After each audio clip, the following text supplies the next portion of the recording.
Thanks so much, everyone, for coming. My name is Andrew Marinus. I'm a proud Vanderbilt graduate of 1992, and thank you so much for being here. I'm so pleased that Perry Wallace was able to make the trip down here from Washington, D.C. to be here. And I will say just a few words in a minute. I know that it's very appealing to have the chance to hear directly from Perry, and so we'll make the most of the hour to hear directly from him. But before we get started, we have another very special guest in the audience today. Chancellor Nick Zeppos, fantastic Chancellor for Vanderbilt, has become a great friend to Perry Wallace, and I know that he would like to make an announcement here at the outset. So, Chancellor Zeppos.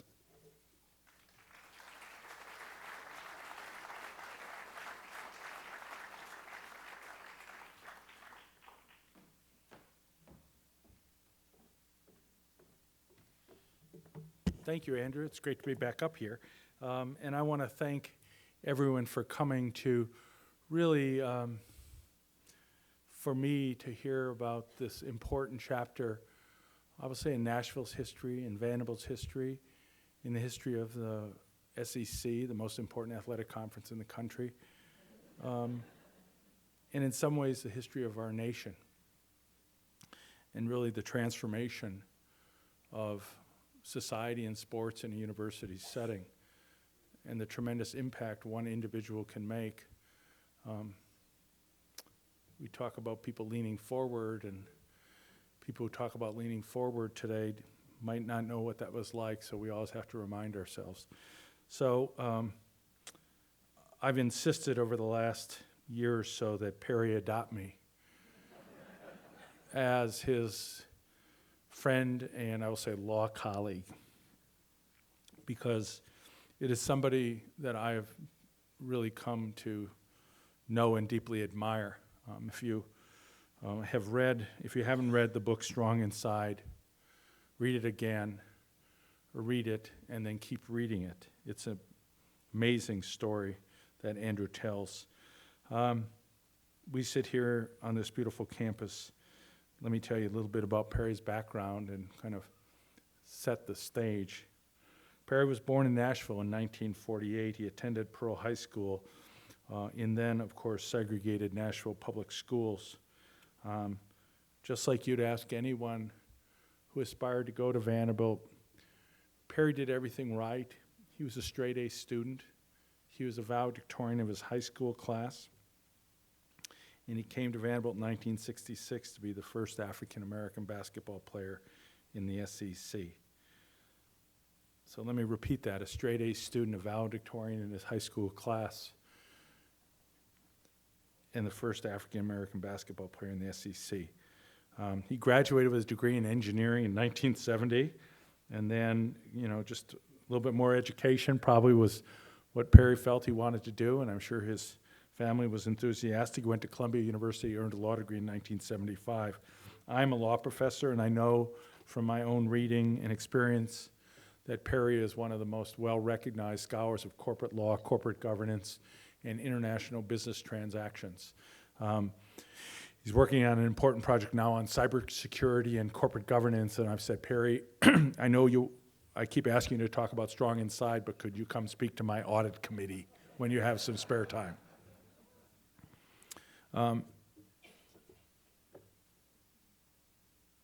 Perry's time at Vanderbilt was by any measure historic, but one of great tumult and a tumultuous time in our nation's history. As we think of the Vanderbilt of today and where our nation is and our changing face of America and the world, we have to remember the history of race at Vanderbilt, and Perry will talk a lot about that.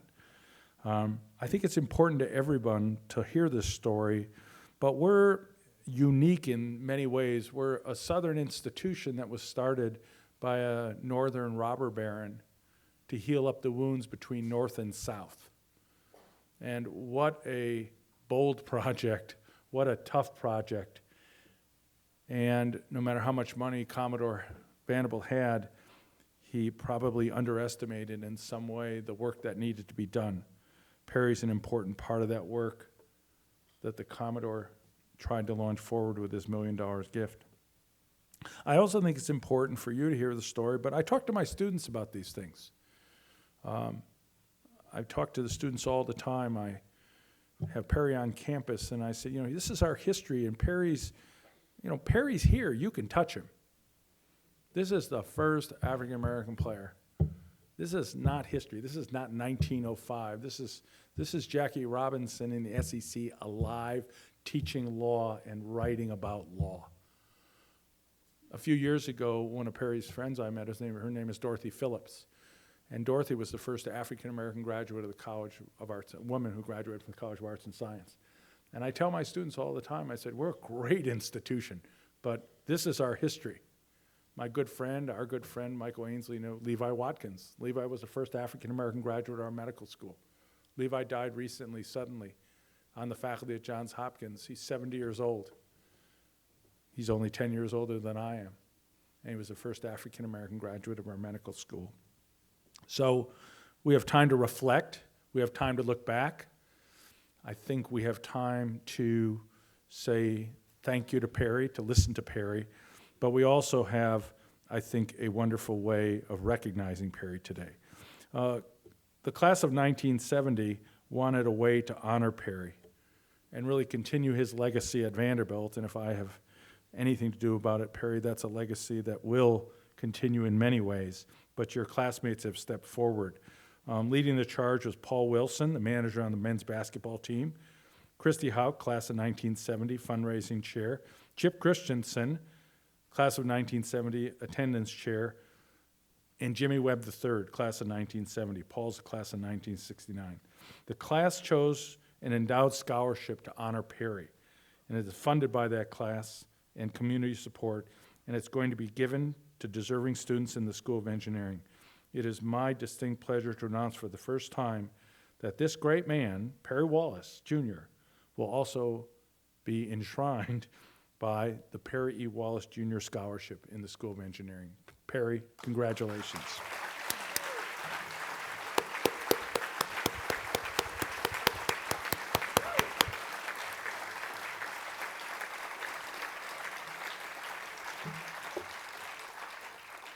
Enough of me. Let me turn it over to Perry and Andrew. Thank you, Chancellor, and thank you to the class of 1970 for endowing the scholarship. This building is very special to me. I spent most of my 4 years at Vanderbilt in this building. I was a writer for the Vanderbilt Hustler, whose offices were here, and so pretty much every day I was here, if not in class. It's also special to be here with the class of 1970. 1970 is an important year for me. It was the year I was born. I'm not trying to make you all feel old, Christy.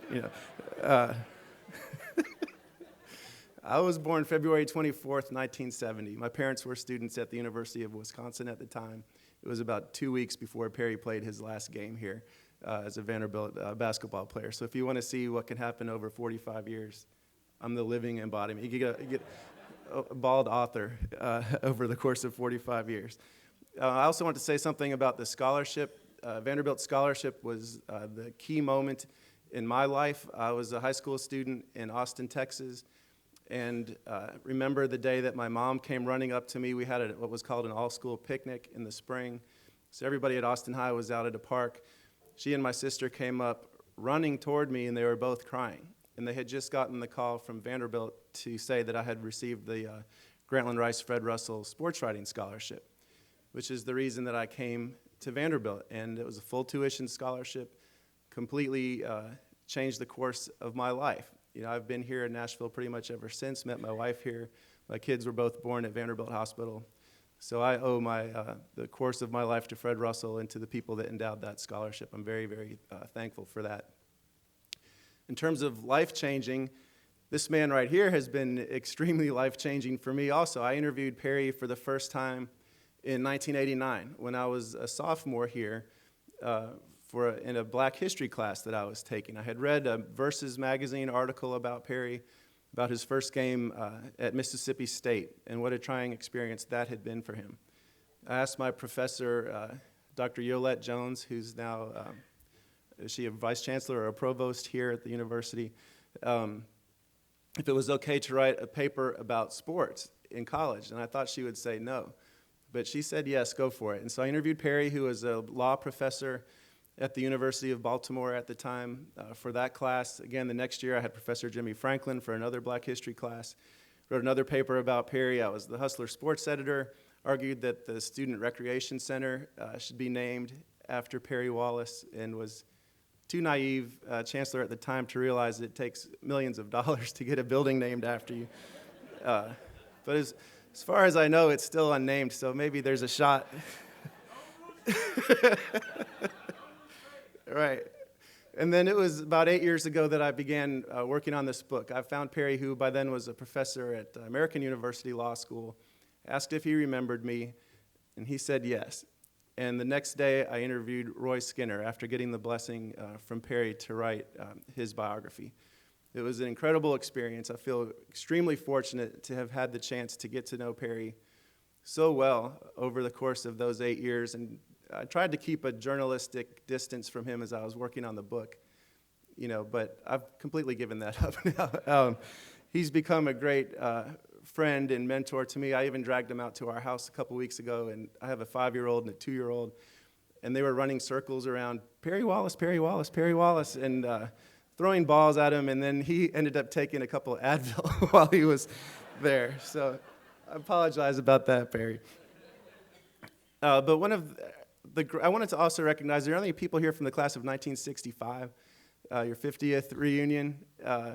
Kudos to you guys also. I was a big Vanderbilt basketball fan. I don't think there was any greater team than the 65 team, and I've always considered the class of 65 the best Vanderbilt basketball fans that there are. So I wanted to say something to you. But class of 1970, I know there's a lot of you here in Perry's class, 45th anniversary. I really loved immersing myself as I was doing the research for this book in what the campus was like from 66, 67 to 1970. I learned some new phrases I had never heard before, such as typical Vanderbilt co-ed. Marshall Chapman detailed the complete outfit that a typical Vanderbilt co-ed would wear, including the banana roll, which is what she called the haircut because she said you could put a banana in there and it wouldn't fall out. I learned the word parietals, which I had never heard before, and I learned that those weren't a good thing. I learned that you had great musicians come through town, like Otis Redding, who played basically his last concert of his life here. You had great basketball, of course, the week where Vanderbilt beat Duke, Davidson, and North Carolina over the span of 8 days, 3 teams ranked in the top 20, Perry's sophomore year. I learned from Christy that maybe the football team was on a little bit of a downswing at the time, and that he arrived on campus to see the football coach hanging in effigy before the first game had even been played. And the mascot was run over by a truck. You had the MLK and RFK assassinations, you had the Vietnam War, you had the Impact Symposium with great speakers like Stokely Carmichael, Martin Luther King, Strom Thurmond, and Allen Ginsberg here for the same Impact Symposium over the course of about 24 hours. And then, of course, you had this man here who was making history, whether people truly realize the significance of it or not. You guys walked these sidewalks here of this beautiful campus with one of the most significant figures in the history of American sports, Perry Wallace. So at this point, I'm just going to ask Perry some questions. I'll probably ask him 4 or 5, and then we'll open it up to the audience. I know that I need to mention that if you'd like to contribute to the Perry Wallace Scholarship Fund, there will be people outside in the hall that can help you with that. We also have copies of the book out there if you'd like to have Perry sign a copy. So I'll take a seat after this question, Perry, but first question is, what's your reaction to the creation of this Perry Wallace Scholarship? Well, first, thanks so much, Andrew, and good afternoon to members of the Vanderbilt community. This is a real honor, and it's an honor that is more than superficial. It's an honor with a backstory, and I can only say that I'm extremely pleased and extremely grateful to have this recognition, to have this honor. It's special. to me, and the people who made it understood the entire story and wanted to make a statement, and indeed you have. I want to thank you from the bottom of my heart, and I'm glad that you made it in the form that you did, in the form of a scholarship, because that's what we, that's the core, that lies at the core of why we came here. We did other things too, of course, but that's to have it done as a scholarship is a very, very special honor. The gesture would have been exceedingly fine had it been in another form, but this is special, and it says everything about Vanderbilt. As we go back and forth with our questions and we talk about modern athletics and so on and so forth, you're going to hear me keep coming back to the notion of scholarship and education and academics. So just get ready to hear the theme. I'm sort of hoping that it's not in vain, that if I say it enough times, that some of the stewards in intercollegiate athletics will hear it, and that it may begin to play a role in their trying to preserve some modicum, or is that being too modest? That they actually will just get their heads screwed on right and understand what really the experience ought to be about. So thank you so very much, and I'm glad to be here. I'm delighted to be here, and I'm going to shut up. Lawyers can talk all day, and academics can talk all day, and I'm both. So I had my wife helps me. She kind of gives me a sign, wrap it up, wrap it up. And she's not here, but I have her spirit here. So I'm wrapping up that first part, and I'll take the next question, Andrew. Okay, and that leads nicely to the question I was going to ask you. If you could take us back to your high school senior year, being recruited by schools all over the country. We've seen in the news lately some ugly recruiting stories out of Louisville or North Carolina, many schools around the country. Can you talk about the experience you had at some schools that really turned you off, and what you were attracted to on your recruiting visits to Vanderbilt, and why you ultimately decided to come here? Well, surely. They say there's nothing new under the sun, and so often that's very, very true.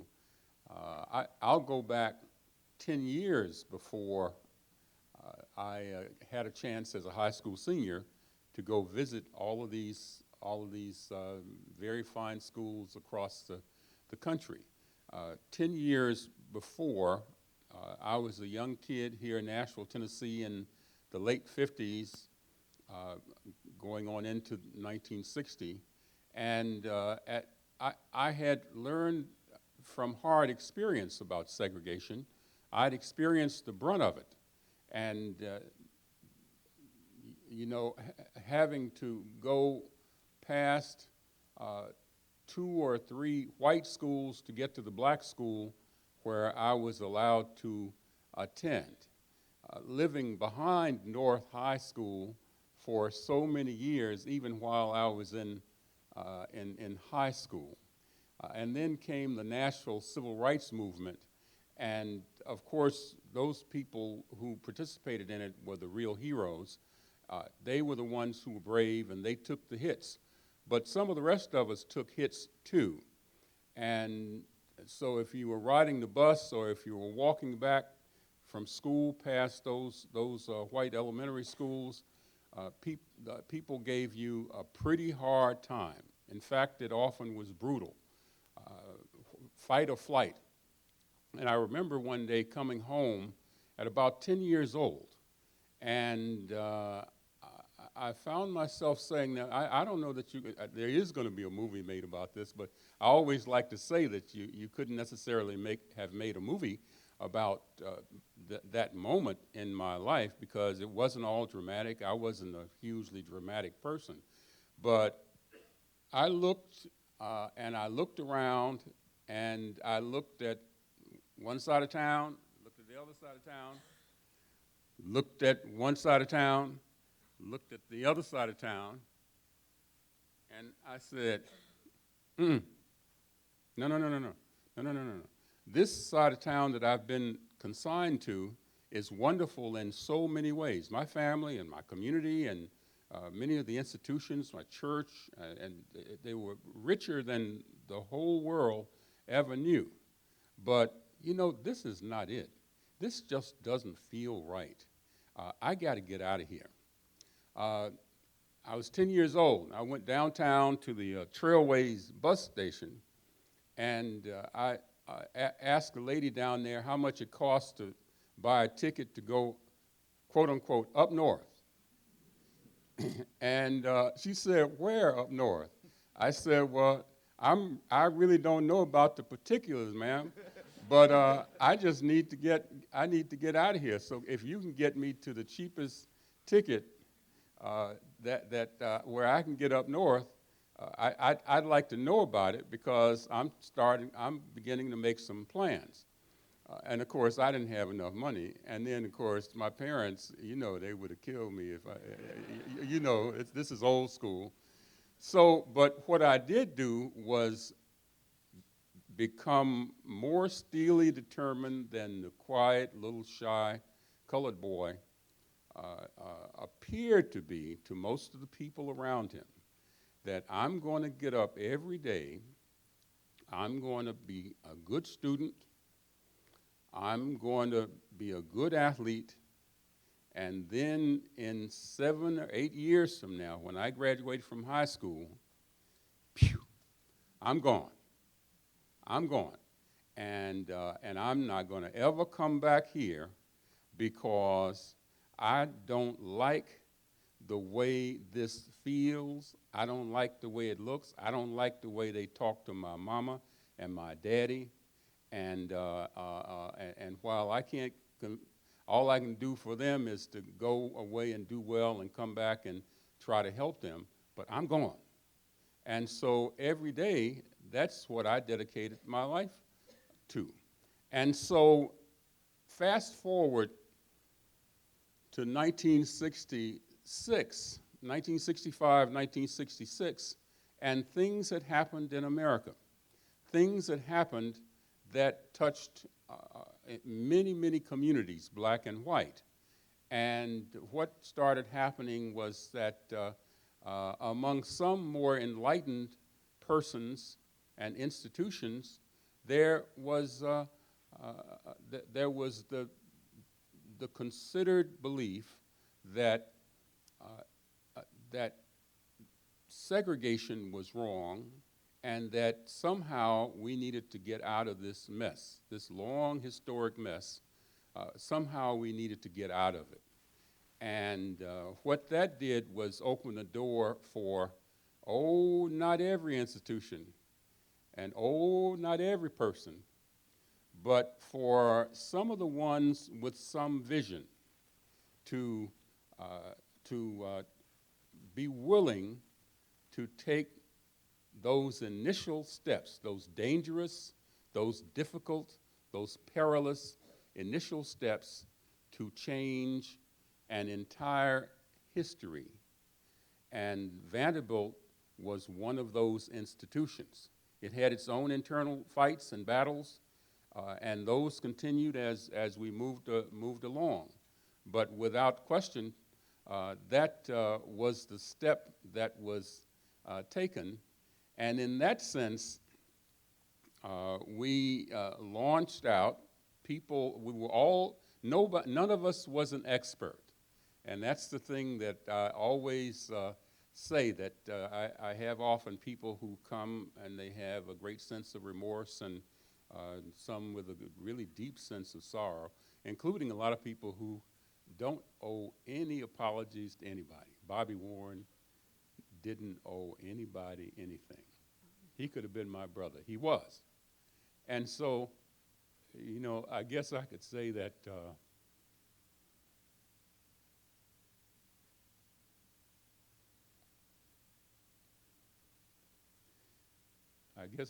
it's been a long time.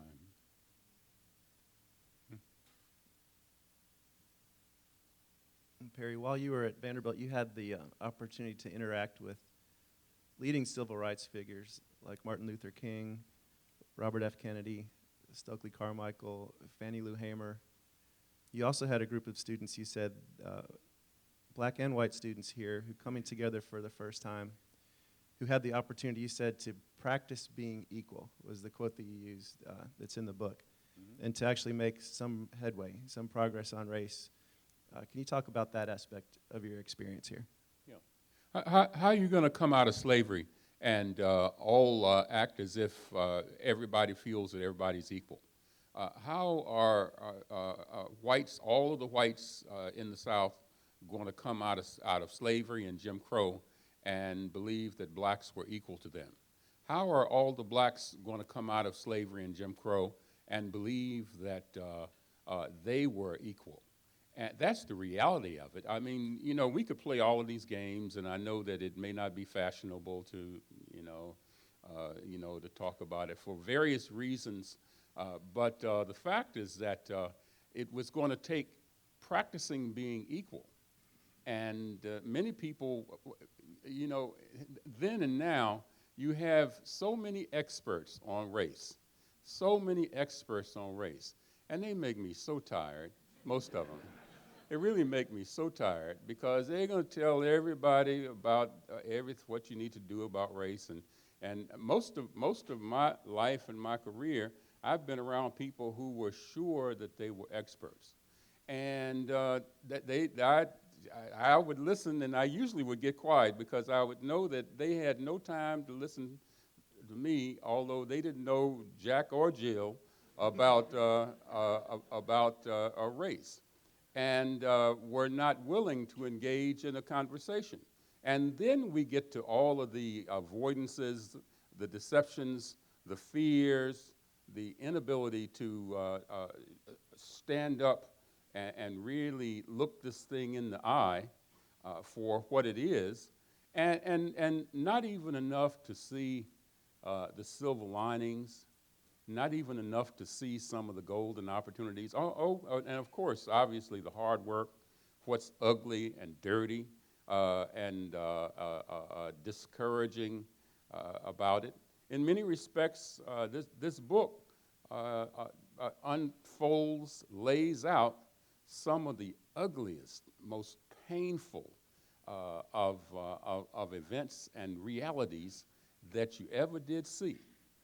But on the other hand, to the extent that people were willing to engage it, they could begin to see a path forward, but only if they were willing to engage it enough. But the problem then is the same as the problem now, that so many people are unwilling. They're experts, soi-disant, as the French say. So that means it is just cynical. It's the cynical, they are experts. And they really don't know squat about the subject. And they are not willing to open their hearts. Well, Professor Wallace, you're a law professor. You're not supposed to be talking about hearts. You're supposed to be talking about the law. Yeah, so much for the law. If you don't have the hearts, and if you don't have a sense of justice and a sense of humanity, then we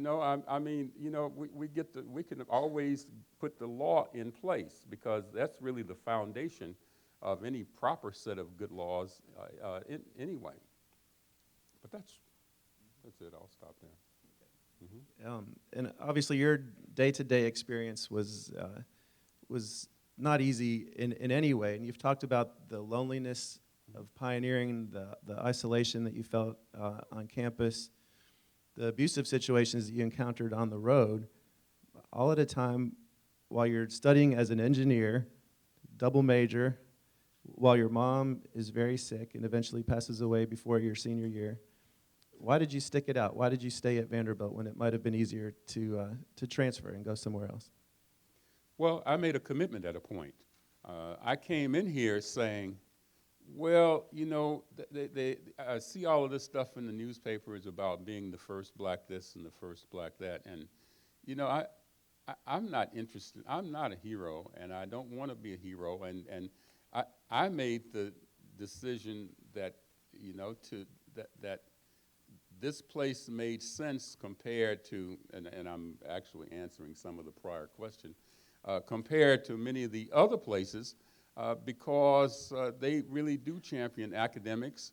And I discovered from the whites I talked to that we had more in common culturally than I had ever thought. I mean, how could I have?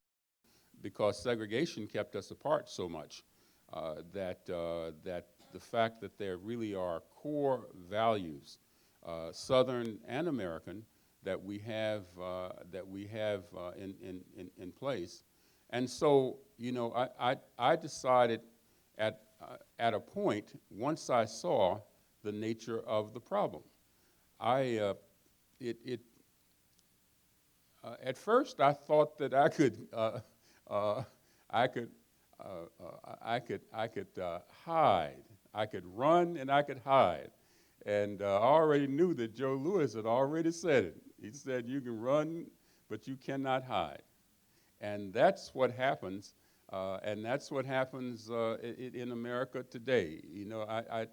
Along the way, I've run into blacks who've tried to get away from being black, and they feel like they're intelligent enough and they're accomplished enough that they can somehow get far enough out in the suburbs that they can get away from those Negroes in the ghetto. And then they look up and all of a sudden they're being racially profiled and stopped by the cops, or somebody's asking them to kind of refill their coffee cup, or something like that is happening.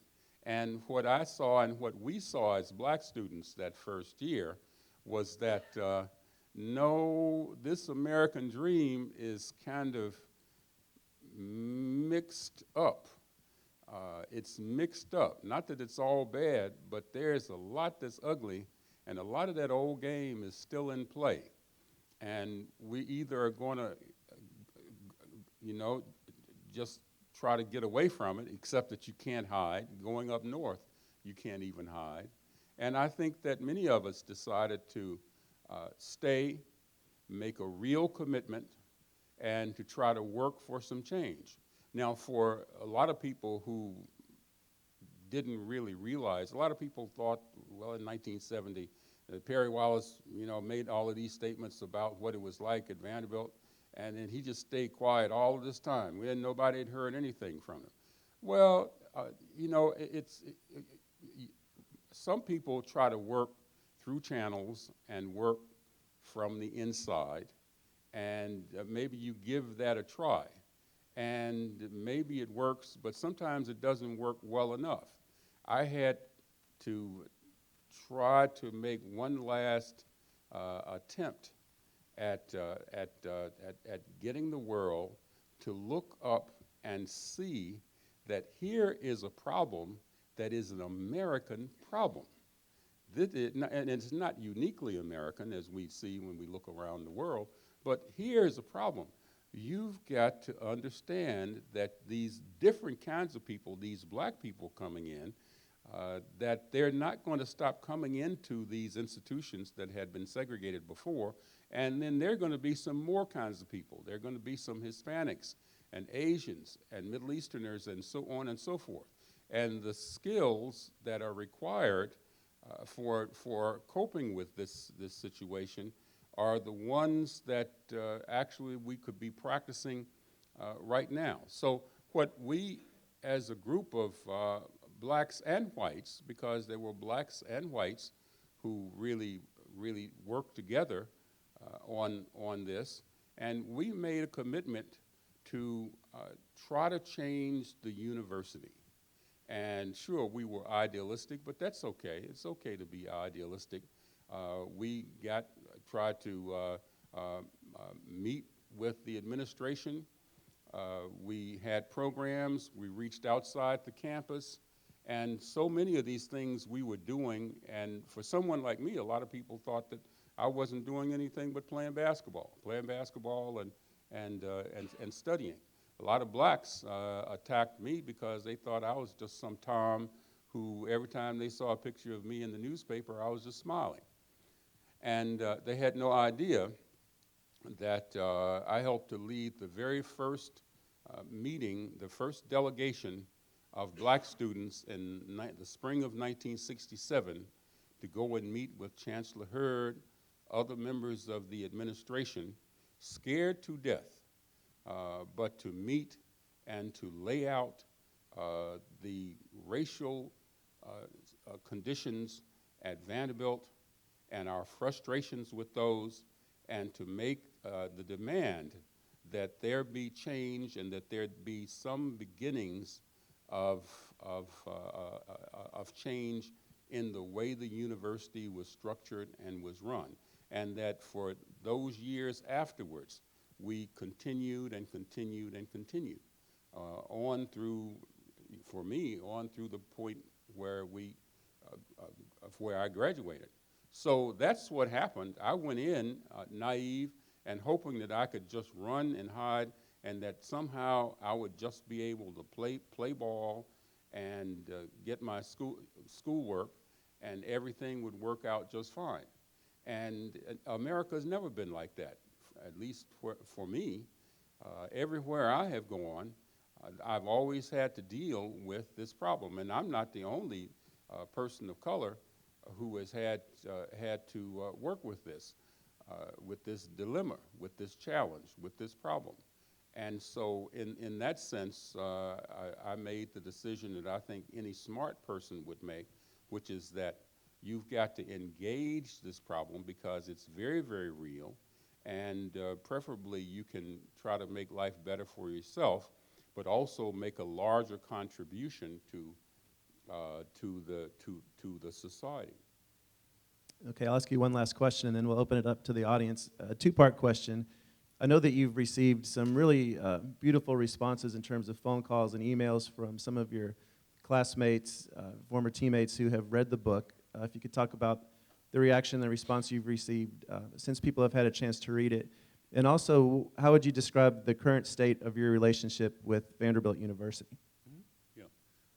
No, well, you know, it's really been a pleasure to reconnect with my classmates, whether they're of the same class or just people who are Vanderbilt graduates or people from the community who may have worked here or had some connection with the university, because we were here during a special time. It always is special, of course. It's special because you're there together. But it happened that during those years in the 60s, we had this tumultuous time. And for that reason, it made it even more special because we were challenged so much more. So to look back through some email or a phone call that I would get from someone who had read the book, and the book has been a wonderful sort of rallying point and clearinghouse for not just me, really, and that's very, very nice, but I think more than anything else, for people to really talk about Vanderbilt, for people to talk about the Vanderbilt community, and talk frankly, and see that it really doesn't hurt. It actually, you know, there's no, your arm is not going to fall off, and that, it's the demons are not going to just sweep down and devour you. To talk about the good, the bad, the ugly all together. Finally, my relationship with Vanderbilt is really just been just magnificent. I think in these recent years, obviously, and I think anybody who read the book understands the quiet period, as we call it in the SEC regulations, when a company is going to go public. There's a quiet period where people can't trade in stocks, at least not legally, in any way, where you have to go quiet. And then there was a resurgence. Vanderbilt reached back out to me some years ago And I was ready, and I was willing, and I was able to do so. And in that sense, there was a reconnect. But we had again something that I was delighted to see, and I'm delighted to see it today. That to see real leadership and leadership with vision, and leadership with vision, with courage, where we show that, oh, this is not elitist, this is elite. This is taking on a role that is only what you owe society. If you have all of that sense, then you ought to use it to help America and help the society, and you do that by leading. And I've been asked to play a role. And in fact, what I like about it is that there's more than, and as wonderful as awards have been, retiring jerseys and so on and so forth, see what happens. What I like is something that my mother and father always expected: put the boy to work, put him to work. So I've come and I've done lectures and classes. I've done voiceovers for basketball and football. I've informally mentored students who were, whether they were writing a paper on race, or they were thinking about going to law school, or anything else. But to really be an active, useful member of the university, to bring to bear what I hope a better version than even 50 years ago of what I had to offer to the university. So I think the state of our relations is good. Well, that's great. Well, if anyone has a question, please raise your hand. We have microphones in the back. They'll bring you a microphone. Thank you. I just wanted to share something. I'm a Nashville native. I was born in 1962, grew up in Memorial Gym, I feel like. My dad was a basketball coach here. I knew your history. I was an engineer, went here. It was very tough. Growing up, I always heard all the positives. And I thought there were a lot of similarities, the ones I read out, and I was always proud to say, hey, there's a small association here. And I thought this book was extremely important in ripping off that naivety, and that there was a world of difference. And hearing the truth about an ugly part of Vanderbilt and an ugly part of Nashville, hearing the truth about pride of Nashville that I didn't know. I knew a little bit about the role that the people in Nashville played in the civil rights movement, but it was so much richer than I ever knew. And I just want to thank you for helping the rest of us see a truth we didn't know and that we couldn't know, and the courage that must have taken to live it and to write it. And thank you for writing the book, because there's a wealth of truth there that most of us would have never, ever known. Thank you very much.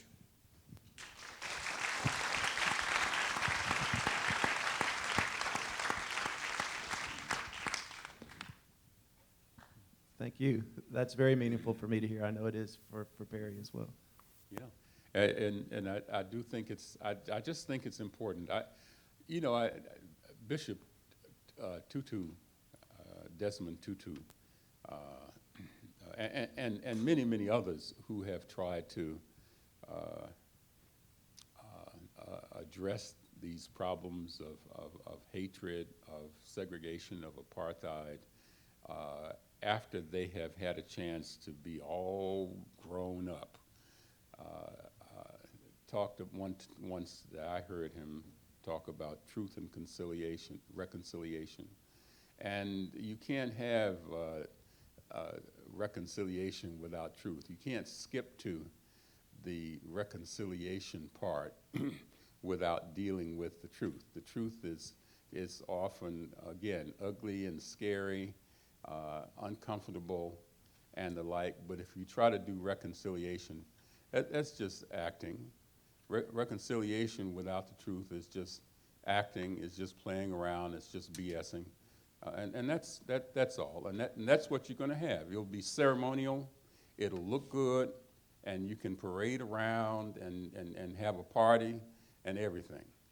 But it'll just be acting, and it won't be real. And believe me, it's not like I'm looking for any trouble or to feel any worse about life than I have to, or to face anything that are any more unpleasant than what I've had to in life.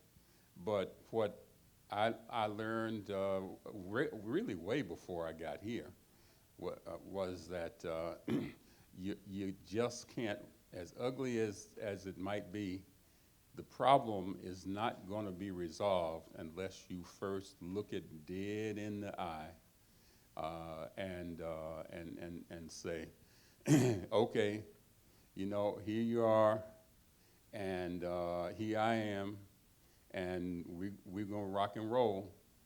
And that's basically what I said here at Vanderbilt. So, but I think that's, again, this is the human condition. And I think that you'll never hear me attacking Vanderbilt or singling Vanderbilt out to attack it and put it down. If you actually listen, you can't listen to the people who say, well, Perry Wallace, he said all that stuff in the Tennessean, and I read it, and he just ain't loyal, and he ain't grateful, and so on and so forth. But if you ever actually listened and paid attention to it, I mean, even back then, here was this guy who was recruiting, finally trying to say what people just didn't want to listen to that I had to go public with, and at the same time was recruiting the next wave of Vanderbilt black athletes. What? Yes. Well, give me an example. I do this as the way I teach in class. Well, Professor Wallace, you got any examples of that? Yeah.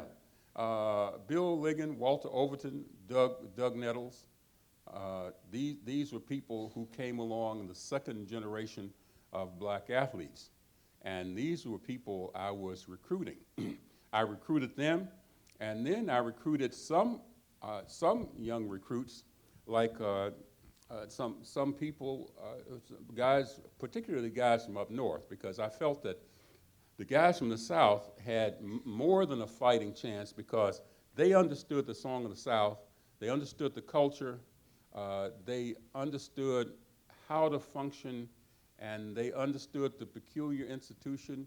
I say that in the larger sense.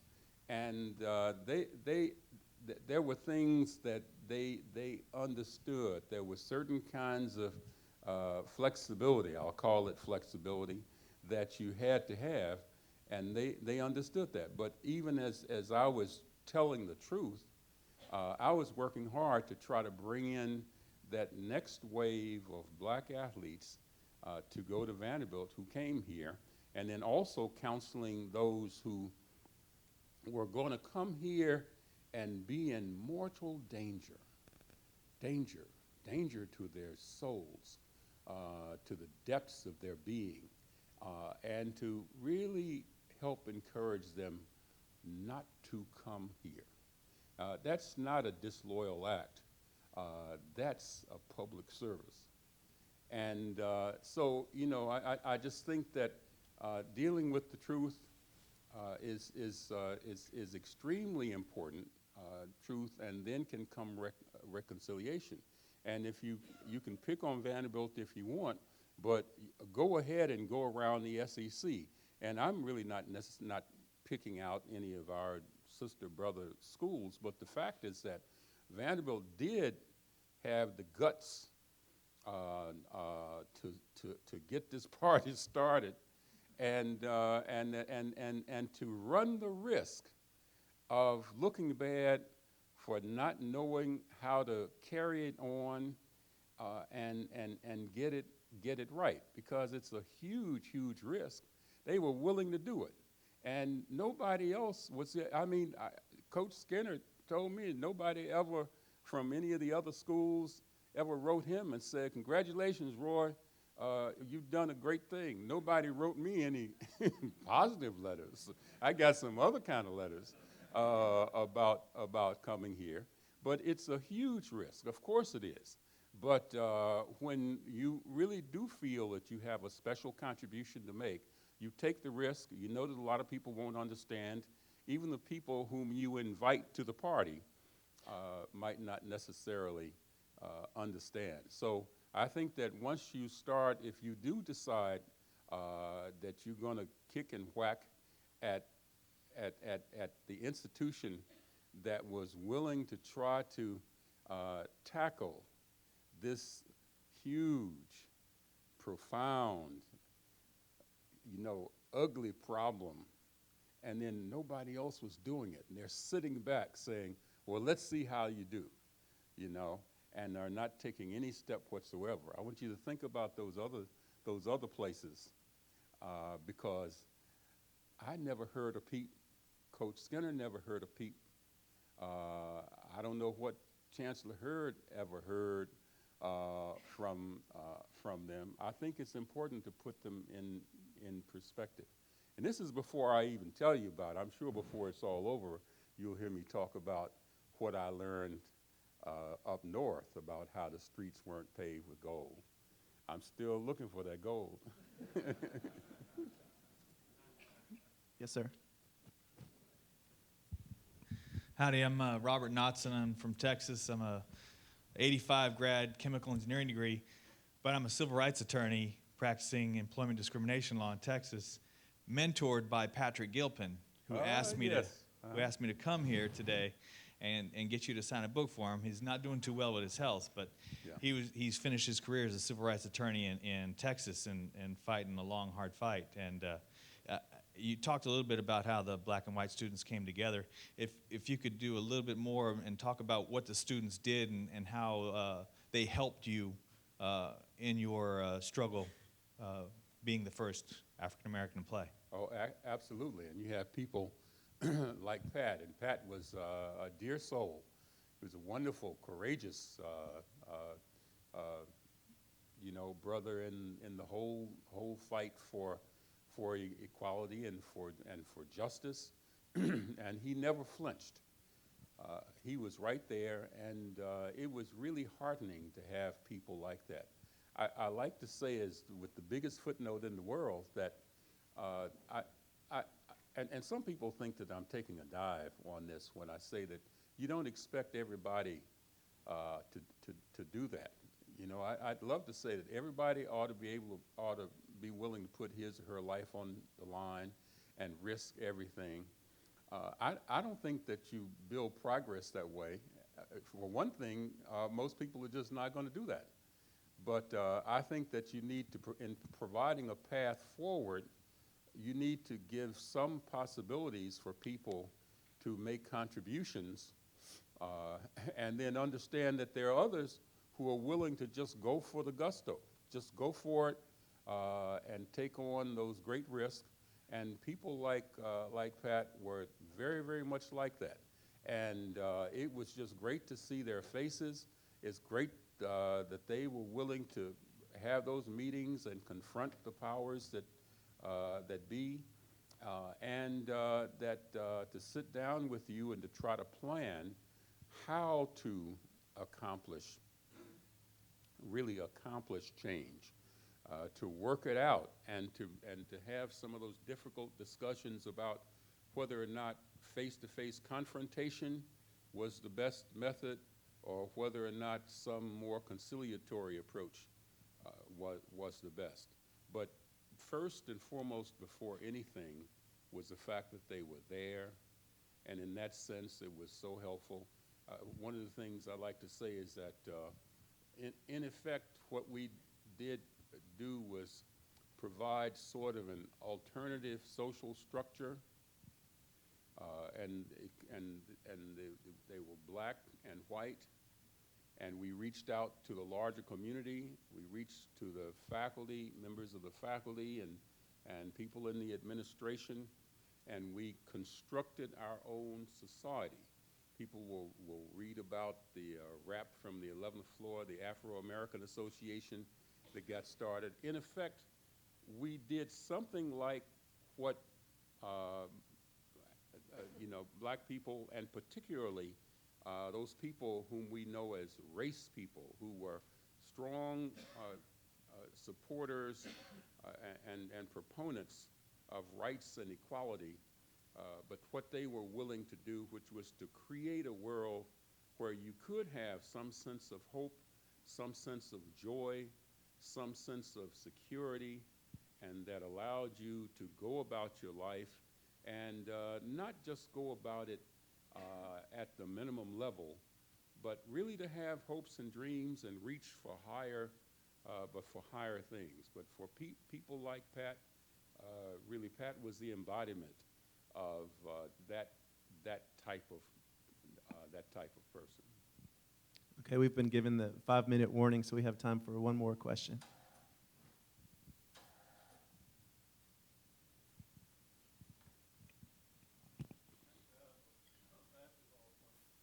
And Okay. as a season ticket holder back in the 60s, I saw all of the games. You sort of transitioned from a rebounding shot blocker into more of a scorer as you ended your career. How did that come about? Well, you know, I had always wanted to be a more well-rounded player. At the same time, I knew what would get me the opportunity to be on the floor playing was to do something useful. It was a life lesson that I learned. I first started off liking, I love to see Wilt Chamberlain and Bill Russell dunking the basketball and blocking shots and so on and so forth. And then I didn't care so much about shooting. And then I discovered that, as far back as junior high school, that everybody else wanted to shoot the ball, and nobody wanted to play defense or do any of those other things. And if I knew how to do those and did those well enough, everybody would like me. And I would get a chance to get real play time, actual time playing, and that got me in the game and gave me a chance to actually broaden out. And so that was a lesson I learned in the 8th and 9th grade, or learned on the playgrounds.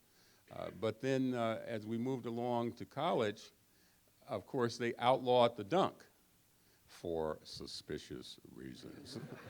And that was my favorite shot. So all of a sudden, it's like telling a trumpet player, well, the trumpet is illegal. What? And so, I was forced to do what I always was trying to do, which was to broaden out, and I had to do it a lot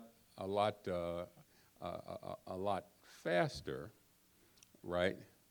Now there was something else too, and it's much more subtle, and maybe it as we move toward an end.